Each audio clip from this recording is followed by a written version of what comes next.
11 अति करने से बचें। जीवन में संतुलन बहुत जरूरी है। किसी भी चीज की अति करना अच्छा नहीं है।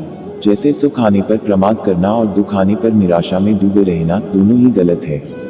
असंतुलन जीवन की गति और दिशा को बाधित करता है, जिससे अनावश्यक कष्ट और दुखों का जन्म होता है।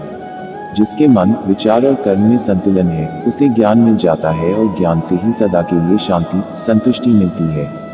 12 सही कर्म से ज्ञान और मुक्ति संभव है। गीता के उपदेशों में कर्मयोग का सिद्धांत कहता है कि संसार से विरक्त होना ही मुक्ति का उपाय नहीं है। संसार में रहकर एक गृहस्थ अपने कर्मों का पालन करते हुए कर्मफल से विरक्त होकर मुक्ति प्राप्त कर सकता है। सही विचार और उचित कर्म भी आसक्ति को खत्म करने में सक्षम है। अच्छे कर्म कभी व्यर्थ नहीं जाते, चाहे ये दुनिया हो या परलोक। 13 ज्ञान और कर्म एक हैं।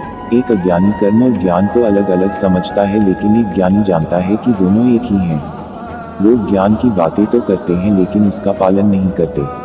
बिना पालन किए ज्ञान कोरा रह जाता है, ज्ञान का अनुभव नहीं होता। गीता कहती है कि ज्ञान पढ़ने की नहीं बल्कि अनुभव करने की वस्तु है और अनुभव बिना कर्म किए नहीं मिलता। 14 इच्छा दुखों का मूल है। इस संसार में जितनी भी चीजें सांसारिक सुख की श्रेणी में आती हैं, उनकी एक शुरुआत और अंत जरूर होता है। इन सांसारिक सुखों का अंत दुख, कष्ट और दुर्गति के रूप में होता है। इच्छाओं का अंत नहीं है, एक पूरी होती है तो दूसरी नई इच्छा आ जाती है।